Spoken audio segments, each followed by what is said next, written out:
So in the last episode of Simple Perspective, we had discussed several visual principles that need to be considered when creating a drawing in perspective. I also made a point in saying that when drawing in perspective, we aim to create a realistic three-dimensional space on a two-dimensional surface. We are essentially emulating how our eyes see the world in real life, and the better you can do that, the more convincing your drawings will be. Therefore, it helps to firstly understand how we see in real life, and there's still a few things we need to cover.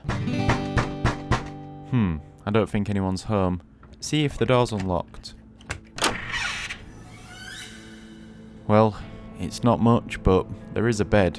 I think this place has been abandoned. At least I hope it has, because we'll have to stay here for the night. We'll continue our lessons in the morning. Actually, I'm looking at this table here and thinking now might be a good time to explain how we see and draw. What? Boxman! Boxman! Look, I know it's been a long day, but this is important. If you want to understand how to draw in perspective, then you need to pay attention. And that goes for all of you lot watching as well, because what I'm going to explain to you now is something that to some of you might seem obvious, but again, it's important to understand. When we create a drawing in perspective, we are drawing what we see from a specific point of view. Like this table, for example. Here I'm stood high up looking at the table, and so I can see the top of it. But from Boxman's point of view, when he's laid in bed, he sees the table from lower down. Now don't worry, Boxman, you don't have to move, because what I want you to do instead is imagine. Imagine you are looking at this table directly in front of you head on, and then imagine laying down on the floor.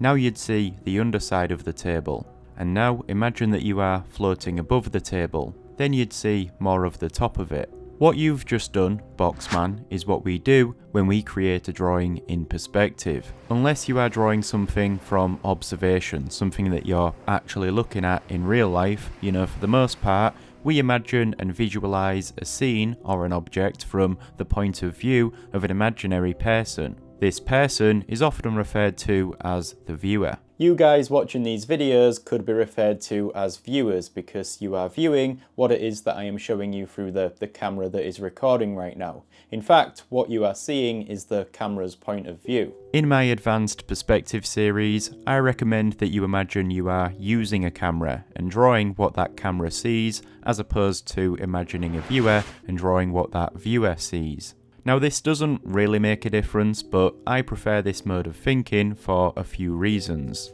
The main reason is that I like to use this analogy that as an artist you are like the director of a movie scene. You get to control where you position your cameras and how you want to capture the subject, and when planning a drawing in perspective, we are essentially doing the same thing. I even go one step further in my Advanced Perspective series, and I explain how we have the ability to emulate different camera lenses when creating a drawing by adjusting the size of our cone of vision. But that's way too much for a beginner to wrap their head around at this stage, so just ignore me. Also, many people are familiar with using 3D modeling software to create art these days, and when you are working within these programs, you are operating a virtual camera, panning that around the model to see it from different point of views. This is what we are doing when creating a drawing in perspective. But again, whether you are drawing what you imagine a camera is seeing through a lens or what a viewer is seeing through their eyes, it doesn't make a difference. It's just a mode of thinking that might help you understand what we are doing here. That's not to say, however, that there is no difference between a lens for a camera and the eyes of a human. We'll get to that. We interrupt our program to bring you this important message.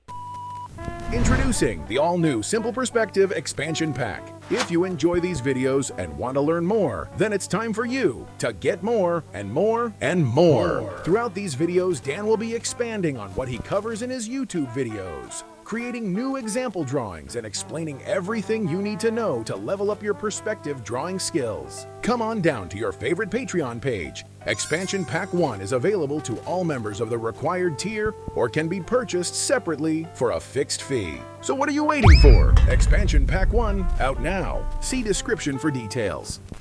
Boxman, it's time for me to explain something that might at first seem complicated. I even thought about not explaining this at all. at least not until later. But the earlier you can understand what I'm about to tell you, or at least be aware of it, the more prepared you will be for what lies ahead. I'm talking about something called the cone of vision. For a moment, forget what I said about cameras, because here we are creating a drawing from the point of view of a person. That person is you.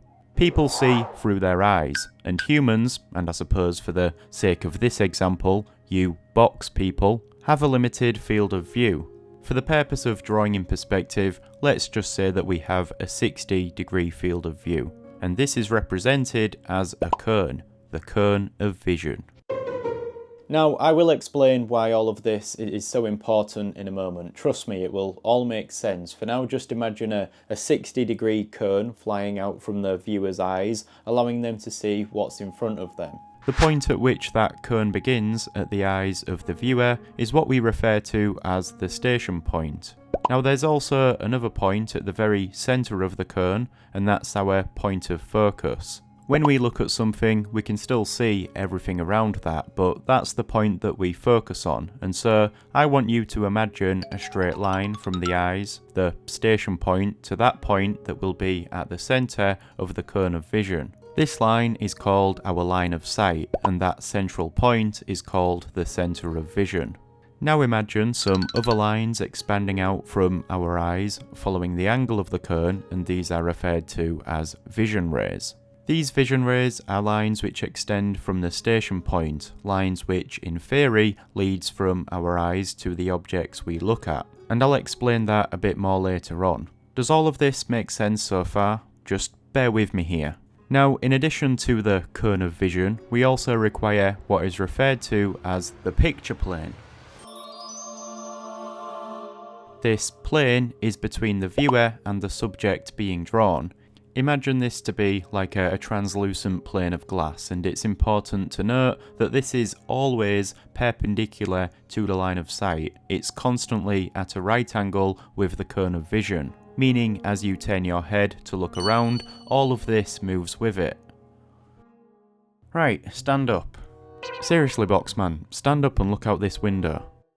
You probably can't see much outside because it's dark, but the reason I've got you to do this is because this window can be thought of as being like a picture plane, or the picture plane being like a window. Now what if I told you that what you see on the other side of that window is what you are drawing, and that this picture plane is called the picture plane because it's also the piece of paper you are drawing on? I know, right? That was my reaction when I finally understood all of this. So this picture plane is also your drawing surface. That's why it sits between the viewer and the subject being drawn. If you imagine it to be like a window, then what is viewed through that window is projected onto the picture plane, and that is your drawing. You can see the points at which the vision rays leading from the eye to the object intersect the picture plane. Through understanding this concept of the picture plane and our cone of vision, we can start to understand how and why we perceive everything the way that we do. It helps us define more clearly those visual principles that we discussed in the last video. As an example, to help explain diminution, we had seen this car begin to appear smaller as it drove further away from us. This is due to how the vision rays of our cone of vision leading from our eyes to the car intersects or projects onto the picture plane.